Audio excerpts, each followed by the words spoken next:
Bien-aimés dans le Seigneur, que l'Éternel vous bénisse. Alors, soyez bénis dans le nom de Jésus-Christ.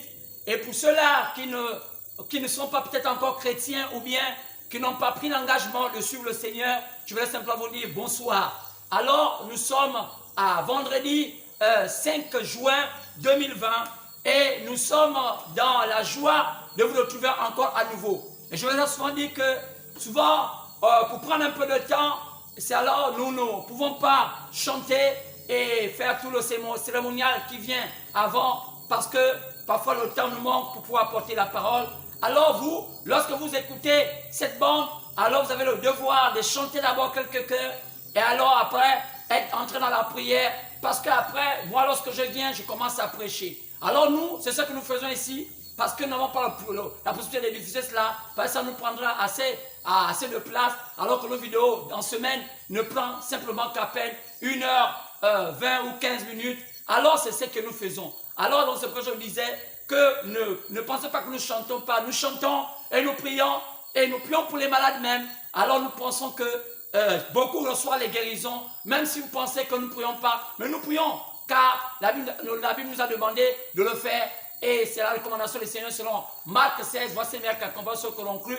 Et c'est pourquoi nous le faisons. Alors, simplement vous dire que Dieu vous bénisse et que s'il y a parmi vous des gens malades, nous demandons au Seigneur de les guérir dans le nom de Jésus-Christ, car il a dit que voici les meilleurs qui accompagnent ceux que l'on crut.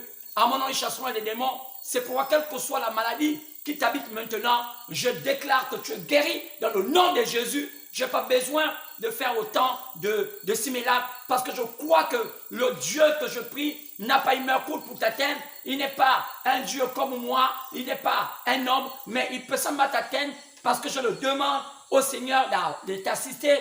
Toi qui es dans l'affliction, peut-être que tu es dans une prison, peut-être que tu es dans une position, c'est pas inconfortable, mais je te demande, sois béni. Alors, vous savez que nous avons commencé un message extraordinaire et nous avons commencé un message extraordinaire que nous continuons à cheminer ces messages qui parlent de l'interpellation de l'Afrique et toujours dans l'élan de Joseph se trouvant en Égypte. Alors peut-être que dimanche, nous allons peut-être aller en plein dedans et c'est sûr que nous allons changer le thème, mais pour ce soir, vendredi 5 juin 2020, nous allons peut-être essayer de faire un compilé, sinon compiler le message de tout ce qu'on a fait, mais alors essayer un peu d'aller à une boucle parce que cela est important. Alors, ce soir, nous allons voir toujours Afrique, c'est l'âge d'or, le blé est entre les mains de Joseph. Afrique, c'est l'âge d'or, le blé est entre les mains de Joseph. Lorsque je parle de cela, plusieurs peut-être, lorsqu'ils voient cela, ils vont dire, mais qu'est-ce qu'il veut dire par là? Alors je vous dis que peut-être aussi désormais, on souhaiterait être en direct aussi pour que lorsque nous allons voir des messages où il va y avoir questions et réponses, vous avez l'obligation de poser toutes sortes de questions dont vous voulez, même selon aussi même le thème, et nous pouvons vous répondre en direct. Alors ça demande des abonnements. J'ai vu des gens commencer encore à s'abonner. Nous sommes montés à 21, au nombre de 21 abonnements. Maintenant, il faut encore plus parce qu'on a demandé à peu près 100, sinon 80. Et enfin, on va rentrer au direct. Alors, publiez ça, donnez ça à vos amis, donnez ça à tout cela pour dire que cet homme, c'est un roi. Il s'appelle Jean-Luc Moulanda. Il est au Gabon. Alors, je crois que l'Éternel veut toucher ceux-là qui sont loin. Comme je sais qu'il y a ceux qui sont en Chine qui me suivent, il y a ceux qui sont aux États-Unis qui me suivent, il y a ceux qui sont en France qui me suivent parce que j'ai les échos. Mais alors, ce n'est pas tout seulement de me suivre. Alors, relayez la vidéo, donnez ça à ceux qui en ont besoin parce que l'Afrique a besoin. Car il est écrit que mon peuple périt faute de connaissance et l'Afrique est arrivée à la croisée des chemins. Et je pense qu'il est nécessaire que l'ignorance de l'Africain puisse sortir de lui parce que aujourd'hui, tous les continents ont montré leurs preuves. Partant de l'Asie, l'Europe, l'Occident et même l'Océanie, mais c'est l'Afrique qui a le dernier flambeau. L'Afrique qui est censée être ce continent, le porteur, qui va porter la dernière flamme. Lorsqu'on voit, comme dans les Jeux Olympiques, c'est ce qui va se passer. Alors c'est pourquoi je demande à tout cela de s'abonner, donnez ça aux amis qui s'abonnent, qu'on ait au moins beaucoup de personnes et enfin on va faire les directs. Alors, c'est cela. Alors je voulais seulement commencer comme ça pour dire que Dieu vous bénisse. Et je pourrais suivre une émission sur M. Alain Foucault qui parle de certains présidents africains. Alors, j'ai eu beaucoup d'estime pour l'émission qu'il a mis dans Equinox. Je ne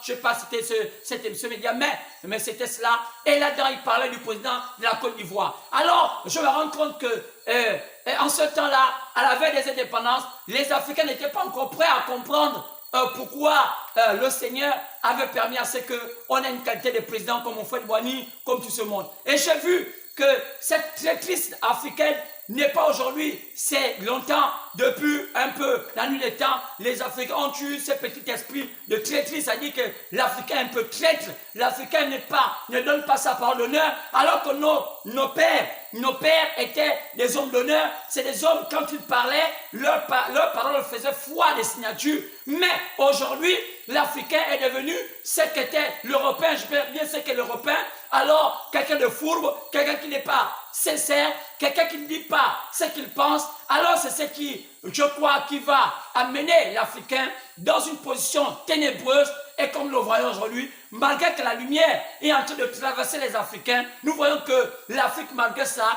rien ne bouge. Même quand ça bouge, c'est d'une manière silencieuse, parce que ce n'est que des petites lumières, comme je vous avais dit. L'Afrique ne va pas avoir un réveil comme a eu l'Europe, comme a eu l'Asie, comme a eu l'Amérique, mais l'Afrique va avoir un réveil de petites flammes de gauche-droite. Mais alors, je vous demande, vous, qui êtes les Africains, ou bien vous qui êtes les Européens, ou bien vous qui êtes les Américains, suivez l'Afrique et cherchez là où il y aurait des petites flammes qui vont essayer de faire un peu comme des petits pétards lorsque nous voyons qu'il y a de Noël, ou bien la Nouvelle An, il y a souvent, vous voyez, ces artifices qu'on envoie un peu par-ci, par-là. Donc, je pense que l'Afrique va avoir comme ça un peu d'artifice au Gabon, un peu d'artifice au Cameroun, un peu d'artifice au Congo, un peu d'artifice je ne sais pas, au Kenya, un peu d'artifice. Donc, dans tous les pays africains, il y aurait un peu des artifices comme ça. Alors, ceux qui sont censés suivre la lumière n'avaient qu'à faire attention et de chercher là où il y aurait ces petits artifices, car c'est de cette manière que l'Afrique pourra nourrir le monde. Comme on a vu la reine de Séba, cette reine du Midi qui venait d'Éthiopie, vous voyez, elle a surpassé toutes que parmi celles qui étaient les femmes de Salomon. Donc ce serait comme ça, d'une manière spontanée, on verra comme ça. Alors, faites attention à ce qui va se passer, parce qu'après, vous serez surpris, ce serait la fin, et on va être au matin, et la lumière serait en Israël. Car il est dit, l'éclair partira de l'Orient pour se monter en Occident, et vous voyez, l'Occident, c'est les États-Unis, après ça va descendre vers l'Afrique, le Sud, et après ça va remonter vers l'Est, alors ce serait fini pour les nations, et la lumière ne serait plus vers les nations, la lumière va retourner en Israël, car la Bible prévoit que selon Actes chapitre 15, partant de verset 13 à 14, enfin, après que Jésus ait choisi ses élus, selon son épouse, parmi les nations, parmi les peuples païens, alors il doit retourner à nouveau vers ses frères Israël, qui, là-bas, il a besoin de Benjamin,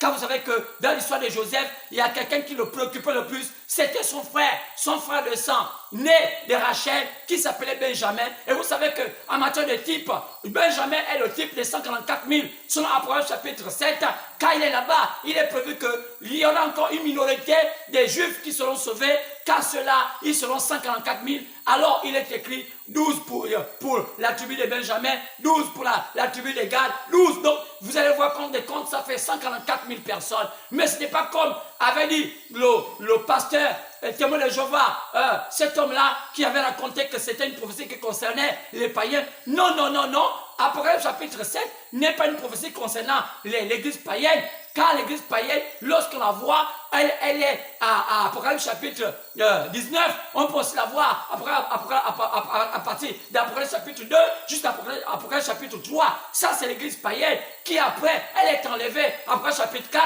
mais elle revient à nouveau. Maintenant, Apocalypse chapitre 19, selon la voix, c'est une foule nombreuse, mais ce n'est pas limité à 144 000. 144 000, c'est limité. Même les témoins de Jéhovah aujourd'hui, ils ne sont pas 144 000. Lorsqu'on calcule aujourd'hui les témoins de Jéhovah, ils sont des millions. Maintenant, si la prophétie des 144 000 s'appliquait aux païens, Alors, donc même les témoins de Jéhovah sont perdus parce qu'ils ont déjà dépassé le nombre de 144 000. Donc, vous voyez, donc il y a tellement de confusion. Nous, il faut savoir que lorsque nous prêchons, lorsqu'un homme est investi, la parole de Dieu, Dieu lui donne le plan. Il y a un plan. Alors, ce plan doit s'accorder au puzzle. Il y a un puzzle. Il y a ce qu'on appelle un plan et le puzzle. Il faut positionner chaque chose à sa place. Mais lorsque ça ne marche pas, et lorsqu'on met un puzzle, vous savez ceux qui ont souvent des puzzles chez eux. Ce sont ces jeux-là où on a des morceaux de cartes. Là, il faut positionner cela. Et après, on trouve un dessin. Parfois, c'est un dessin où on trouve, c'est une vache qui est en train de brouter de l'herbe. Il y a un arbre à côté.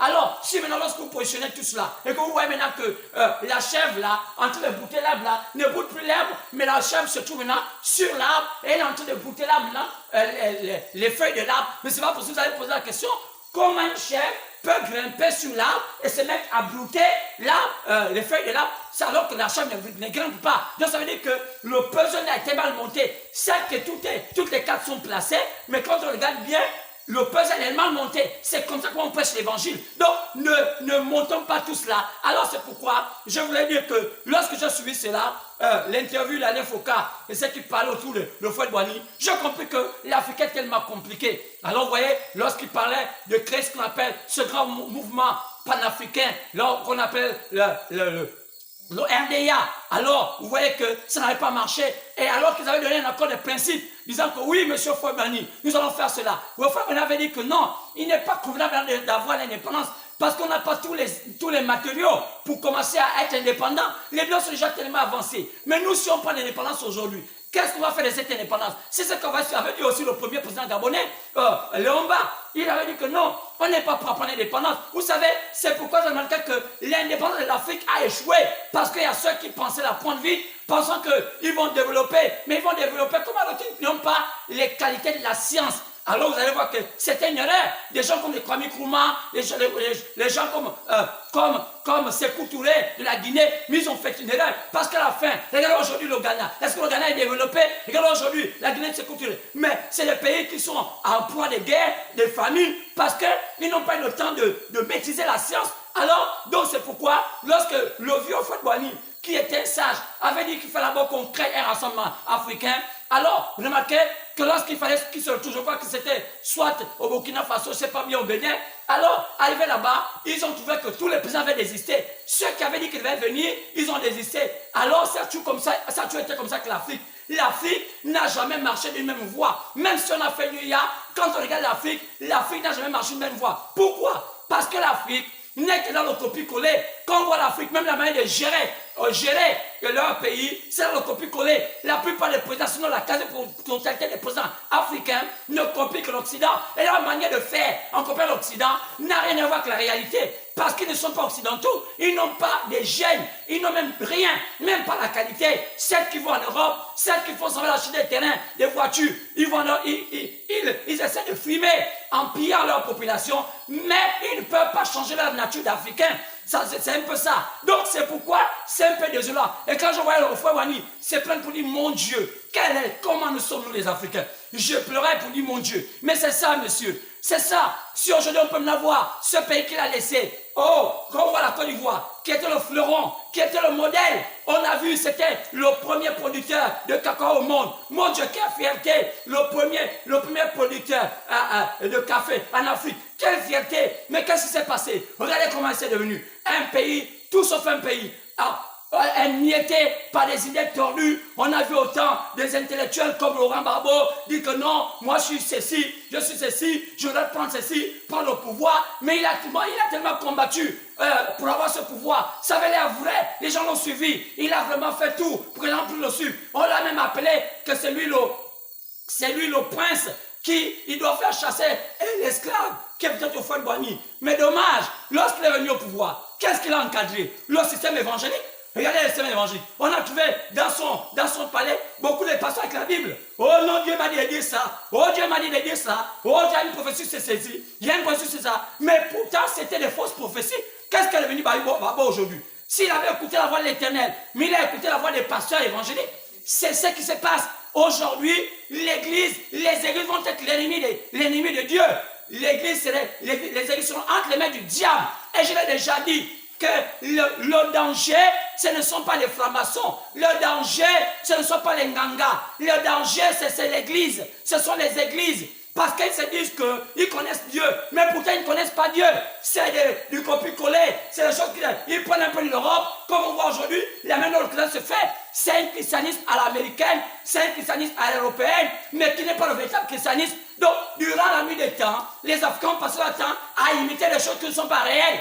Quand on essaie d'aller dans les fondamentaux du christianisme, jamais le christianisme a été fait comme on fait en Afrique. C'est vraiment toute une pacotille, c'est tout un bricole, une bricole autant moi, tout un bricolage, je voulais dire, de tout ce qu'on appelle christianisme, mais c'est tout sauf un christianisme. Alors, on a mis quoi à la fin, on a compris que toutes ces choses-là, il fallait maintenant mettre toutes nos traditions dedans. Et quand partant qu'on y va aujourd'hui, je vais avoir que les larmes pour pleurer pour dire, où est M. Fouad-Boigny qui pensait, rêvait pour ce pays, qui est venu tout sauf un pays. C'est ce qui se passe au Gabon. C'est dommage. Alors, on a besoin. Quand quelqu'un se perd dans une forêt, il a besoin de marquer une pause. Parce que s'il continue à aller dans la bêtise, ce ne serait pas la bonne chose. Quand il va continuer à s'enfoncer jusqu'à ce qu'il serait détruit. Mais s'il peut d'abord s'arrêter et recréer, et voilà, il s'est trompé, je pense que c'est la bonne manière. Donc c'est pourquoi je suis en train de continuer avec ce message. Et je parlais de Joseph. C'était l'histoire de Joseph. Alors je vous ai démontré que c'était des types. Alors je vous ai dit qu'il y avait deux puissances. La puissance de Pharaon et la puissance de Joseph. La puissance de Joseph, c'était la puissance spirituelle. Et la puissance de Pharaon, c'était la puissance politique. Et je vous ai démontré comment est venue la puissance de Pharaon depuis la Genèse jusqu'à son temps, jusqu'à ce qu'on arrive à notre temps. Et je dis que c'est une puissance qui est divisée à deux maintenant aujourd'hui. C'est une puissance qui est moitié religieuse et moitié athée. Alors c'est les athées, ce qu'on appelle aujourd'hui les francs-maçons. Et l'autre côté, les religieux, c'est ce qu'on appelle aujourd'hui les catholiques et tout son système ecclésiastique. Mais il y a aussi Joseph qui est aussi là. Depuis la Genèse, passant par l'Égypte jusqu'à aujourd'hui, alors on a vu Joseph s'établir lui-même, qui est un type de Christ, Jésus-Christ, qui a été vendu par ses frères. Mais après qu'il est parti, remarquez bien, qu'est-ce qui s'est passé? Il y a eu quelque chose qui s'est fait. Il y a eu un temps où il fallait préparer une épouse. Alors la Bible nous dit que, Matthieu, plutôt, la Bible nous dit dans Actes chapitre 15, il devait d'abord jeter ses regards vers les nations pour choisir parmi les païens un peuple qui a porté son nom. C'est ce qu'a fait Jésus. C'est ce qu'a fait, Joseph. Lorsque son peuple l'avait rejeté, il allait vers l'Égypte. L'Égypte, c'est le type du monde païen. Et il allait épouser une femme qu'on appelait Asnath. C'était son épouse. Alors, il regardait bien, il y a eu des temps qu'on appelait les âges de l'Église. C'est pour après que Jésus fut rejeté, le monde a eu ce qu'on appelle les temps des âges. Alors, on a besoin d'apprendre chapitre 2, chapitre 3, comment Dieu a choisi durant les temps. On a vu comment il y a eu des messagers durant ce temps-là, au 1er siècle, au 2e siècle, tout cela. On a vu Paul, on a vu Irénée, on a vu Martin, on a vu Colomban, on a vu Luther, on a vu John Wesley, on a vu enfin William Branham. Ce sont les 7 messagers, selon ce que la Bible avait programmé. Donc je vous ai dit, mais il y a une chose qui manque encore. Je vous ai dit que la Bible en matière de type, 4 Bibles. La Bible en a 4. Alors la première Bible c'était le zodiaque, la deuxième Bible c'était la pyramide. Vous ne pouvez même pas comprendre cela. Oui, vous pouvez voir la pyramide dans le de Job, chapitre 38, par exemple verset 31 à 33. Et après la pyramide, on a vu les papiers qu'on appelle le papyrus, comme on a aujourd'hui là, cette Bible-là. Oui, on a vu cela. Après le papier, on a vu maintenant la Bible qui est l'homme. Comme Paul disait, vous êtes les épîtres vivantes. Donc l'homme, et il dit, ne savez-vous pas que vous êtes le temple du Saint-Esprit et l'Esprit Dieu habite en vous? Alors vous êtes les épîtres vivantes écrites. Alors c'est pourquoi Dieu qui naviguait dans les âges, on a compris que dans les 4 Bibles là, partant du zodiaque, de la pyramide, du papier jusqu'à l'homme, tout ça allait s'enchancer. Ça allait être en accord. C'est là remarquer que lorsque Enoch, qui a construit la première pyramide, lorsqu'il a monté, il n'a pas mis un chapeau. Donc il n'a pas mis une pierre fêtière. Je vous ai montré cela. Ceux qui veulent voir ça peuvent regarder les prédications passées. Ça vous permettra de comprendre ce que je suis en train de dire. Donc il y avait seulement une pyramide, mais il manquait la fêtière. Pourquoi? Parce que la fêtière, ça a été caché tous les mystères. Donc c'est pourquoi la fêtière était programmée pour le temps de la fin. C'est pourquoi on remarque Daniel chapitre 12, pendant le verset 4, il dit, toi Daniel, tiens ces paroles jusqu'au temps de la fin. Alors plusieurs le liront, alors la connaissance augmentera. Mais où était cachée la connaissance? Dans le livre, le petit livre. Ce petit livre, où était caché? Où était caché le rouleau du livre? Ce rouleau du livre qu'on voit même dans Jérémie. Lorsqu'on dit Jérémie, il cacha sur le livre dans les vases de terre. Les terres là, ce sont des humains. Donc, c'est pourquoi on remarque que la fêtière n'était pas là. Mais la fêtière était cachée dans un livre. Nous voyons dans le livre de Daniel 2, lorsque Nebuchadnezzar a vu ce songe sur les empires païens, il a vu 4. Il en a vu l'empire babylonien, l'empire médé des Perses, l'empire grec, l'empire romain. Je vous ai parlé de cela, que Satan naviguait dans ces empires-là, jusqu'à ce qu'il a atterri dans l'empire romain. Le dernier empire que je remonte aujourd'hui, c'est l'empire romain qu'on appelle aujourd'hui l'Italie. C'est pourquoi vous remarquez que le Vatican se trouve dans l'Italie. Alors c'est clair, c'est pourquoi vous allez voir que la religion est gérée par le Vatican. Oui, c'est pourquoi tous les présidents du monde entier, qu'on soit musulman, qu'on soit bouddhiste, qu'on soit nganga, tous sortes de croyances, lorsqu'on accède au pouvoir, on fait toujours un tour au Vatican. Pourquoi? Parce que la partie sur la partie spirituelle, les grands de ce monde ont légué ça au Vatican, mais qui a permis à ce que le Vatican soit un peu aussi élevé, jusqu'à ce que tous les rois de ce monde puissent se prosterner. Mais c'est écrit dans l'Apocalypse chapitre 17, on dit que c'est une grande ville. Oh, lisez cela, vous allez voir la grande prostituée. Oh, ou qui s'associe avec le roi de la terre. Oui, c'est cela, mon frère. C'est ça, ma soeur. Donc, c'est pourquoi, quand on regarde ça, on voit qu'il y a, dans Daniel chapitre 2, il y a une pierre qui descend sans le secours d'aucune main, qui descend pour briser tous ces systèmes. Et piétiner jusqu'aux pieds, les briser, selon la statue qu'il avait vue de Nebuchadnezzar, qui montrait en bas les doigts, un peu d'argile, un peu de fer, c'est ce qui s'est passé à la Deuxième Guerre mondiale. Donc, à la fin, la statuette, là, la puissance la termine par les doigts, un peu d'argile, un peu de fer. Pourquoi? C'est ce pouvoir qui s'est passé. C'est ce qui s'est passé à la Deuxième Guerre mondiale, lorsqu'on a partagé le monde. Mais il y avait deux blocs. Il y avait le bloc communiste, il y avait le bloc capitaliste. Le bloc capitaliste, c'est lui qui représentait le fer.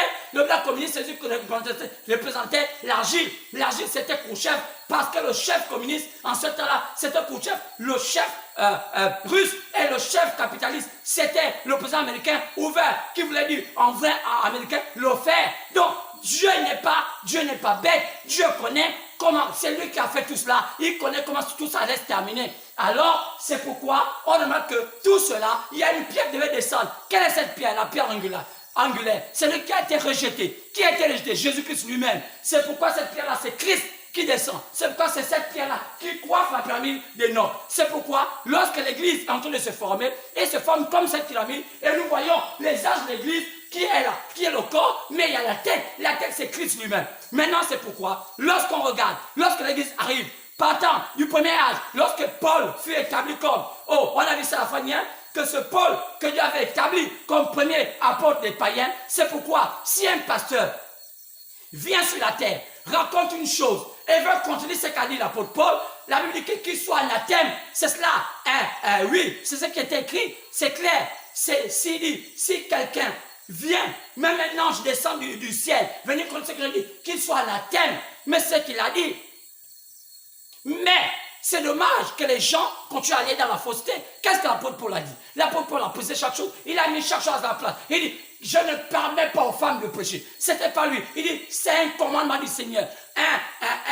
1 Corinthiens chapitre 14. Il le dit aussi dans 1 Timothée chapitre 2. Il dit, mais si elle veut s'insulter, qu'ils aillent voir leur mari. Mais ça ne voulait pas dire que Paul était misogyne, qu'il ne voulait pas que les femmes prêchent. Non, parce que dans l'ordre du sacerdoce, depuis Aaron, lorsque le sacerdoce fut donné à la tribu de Lévi, on n'a jamais vu, et pourtant il y avait des femmes parmi les Lévi. Par exemple, Myriam, c'était une femme. Mais pourquoi Myriam, on ne l'a pas établie comme sacrificateur? Elle jouait au tambourin, elle avait le don. Oui, mais elle ne prêchait pas l'évangile. Elle n'entrait pas dans le très saint pour le sacrifice des agneaux. Non, mais pourquoi les gens font cela? Vous voyez, donc les Africains font des choses qu'ils ne maîtrisent pas. Ils font des choses parce que le christianisme devient une manière de gagner des moyens, de l'argent, une manière de se faire. Donc, ce monde-ci est en train d'aller tout dans la perdition. Même quand je prêche ici, remarquez bien, les politiciens ont plus de vues même que les pasteurs, des vrais pasteurs. Il faut aujourd'hui être un pasteur bling-bling, un pasteur politicien pour que les gens voient plus vos vidéos, parce que les gens sont habitués à ce qui est faux et que la vérité. Donc, la fausseté a pris la place de la vérité. Donc, aujourd'hui,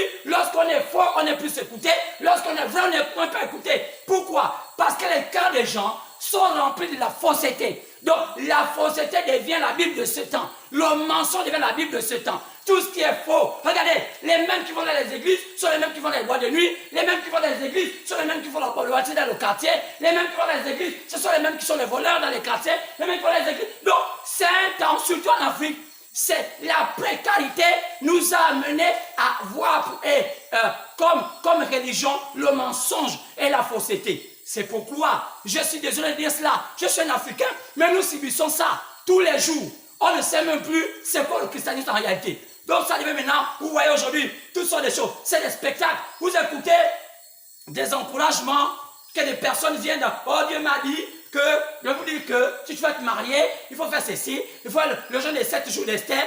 Mais comment voulez-vous prendre ce qui s'est passé avec Esther, mettre ça à votre temps en disant que non, vous maintenant vous allez devenir Esther. Mais c'est pourquoi c'est devenu toute une cacophonie. On fait ce qu'on appelle vraiment du charlatanisme. Donc vous voyez, comme Rajoel, le président malgache, qui dit à tous les Africains qu'il a trouvé le médicament, mais aujourd'hui son peuple meurt.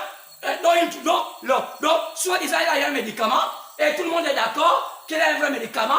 L'OMS est contre Rajoel, et c'est vrai, mais pourtant c'est le même aujourd'hui qui est en train de taper sa population. La population dit, mais comme tu as eu le médicament, soigne-nous, mais aujourd'hui pourquoi ça Rajoel ne soigne pas le peuple, et pourtant il a eu le médicament. Donc les Africains sont toujours comme ça, des petits charlatans. Donc il veut profiter de la circonstance pour dénigrer les autres et dire que lui il connaît quelque chose et se faire un peu d'argent sur le peuple. Mais non, aujourd'hui, il prend les policiers, il les met dans la rue, il dit tapez le peuple, que le peuple qui vous dit, mais où est ton médicament? Donne-nous le médicament, il n'y en a pas.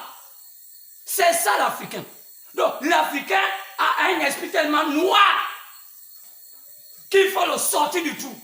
Donc même la conversion d'un Africain c'est compliqué. C'est dur. Quoi? La misère. Le bien matériel. L'Africain a perdu ses valeurs spirituelles. C'est pourquoi, lorsque je prêche ici, mais je prêche avec les larmes, parce que cette Afrique, mon Dieu, qu'est-ce qu'on a montré au Seigneur? Nous qui avons prêché durement, matin, midi et soir, même si aujourd'hui il y a des charlatans parmi nous. Quand je vois, comment on les voit, on a vu en ce temps. Donc c'est pourquoi, il fallait que je vous démontre cela. Et je vais vous montrer qu'il n'y a eu que 3 hommes sur lesquels Dieu a déversé une onction tellement élevée. On les appelait des prophètes majeurs. Dans 1 Jean, chapitre 5, versets 7 à 8, ils sont 3 qui rendent témoignage de Dieu. Et j'ai dit, il y avait un qui allait démontrer par son onction l'eau. Il y a l'autre qui allait démontrer par son onction le sang. L'autre qui allait démontrer par son onction l'esprit. Mais c'est dommage. Maintenant, il fallait savoir qui était dans la partie de l'eau. Qui devait jouer le rôle de l'eau, quel est jouer le rôle du sang, quel est jouer le rôle de l'esprit. Et j'ai démontré ici, selon ceux qui peuvent me suivre, voient mes anciennes prédications. J'ai dit que celui de l'eau, c'était Moïse. C'est vous allez voir que c'est Moïse qui a fendu la mer Rouge. L'eau, il fendit. Donc, c'est la chose la plus grande qu'on ait jamais vue à l'Ancien Testament. Un homme fend l'eau. Même quand les gens racontent n'importe quoi. Oh non, c'était pas vraiment un endroit qui était profond. L'incrédulité ne peut pas arrêter Dieu. Ça, c'est tellement du moche. Même si la science veut raconter n'importe quoi. Oh, l'endroit on a vu, c'était pas vraiment un endroit qui était profond. On ne connaît pas comment les enfants de Satan sont. Ils sont prêts toujours à vouloir dénigrer. Mais ils vont périr parce qu'ils viennent de l'enfer.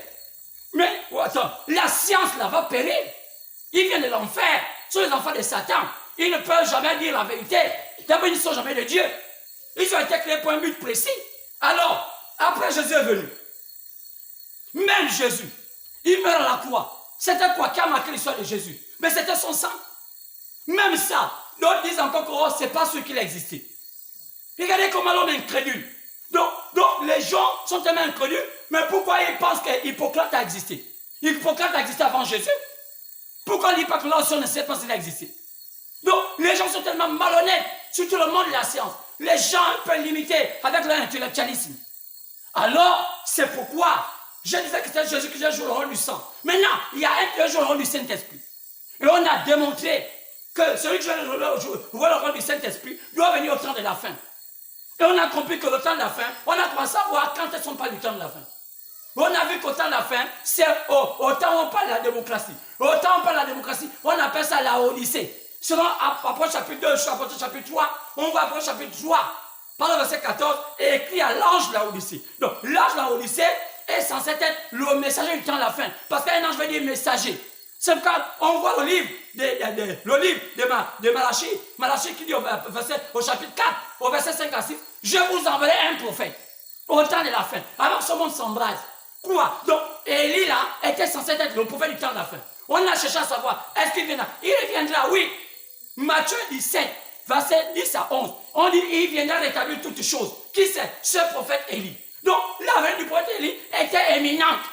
À quel temps? Au temps de la fin. À quel moment? Lorsqu'on parlera de la démocratie. Mais à quel moment on n'a pas dit de la démocratie? Mais au XXe siècle. Donc, c'est pourquoi on devait voir au XXe siècle quel est l'homme sur qui le Créateur donna une notion tellement élevée. On a fouillé toute la terre. Mais il avait précisé Matthieu. Jésus a précisé dans Matthieu 24, verset 27, il dit, l'éclat que vous voyez là, la même lumière, la force s'est montée en Occident. Donc, en Amérique. Donc, ne confondons pas l'Occident avec l'Europe. L'Europe, on appelle ça le septentrion. Ne nous embrouillez pas. On a quand même fait l'école. On va maintenant, je dis appeler la France l'Occident. La France, c'est pas l'Occident. La France, c'est le septentrion. Donc, ça dit le Nord. Mais l'Occident, c'est l'Amérique. Ce que Jésus avait dit, c'était clair. C'est ce qui a mené tout le mécanisme à ce qu'il y avait une prophétie sur l'Amérique. On peut voir ça dans Matthieu 24, partant verset 29. On dit, on a vu que le signe de l'homme va apparaître là-bas, où il y aurait toutes les langues, toutes les tribus vont se lamenter. Et le signe de l'homme venant dans le ciel, les nuées du ciel. Le même qu'on voit dans Actes chapitre 1, verset 9 à 11. On dit, la même manière qu'il est parti, il va revenir la même manière. Mais, comment il est revenu? Il est parti par la nuit, il revient par la nuit. Donc, à quel niveau, à quel lieu de la terre où on avait une nuée qui était comparable à la nuée que Jésus avait, qui avait emporté Jésus. Mais c'était aux États-Unis. On a montré ça ici là. Comment c'est une nuée qui avait la figure d'un homme. Le 28 février 1963, aux États-Unis, la science a filmé un nuage surnaturel. C'était pas un nuage comme les autres nuages. Pourquoi les gens ne croient pas ça? Mais c'est l'incrédulité. Alors, clairement, on a compris que c'est à l'Occident, donc aux États-Unis. Maintenant, on a fouillé de tous les hommes. On a rencontré un seul homme qui avait un ministère semblable à celui de Jésus. Jésus avait comment était le ministère de Jésus? Le ministère de Jésus était identifié par trois choses. La guérison de toutes sortes de maladies.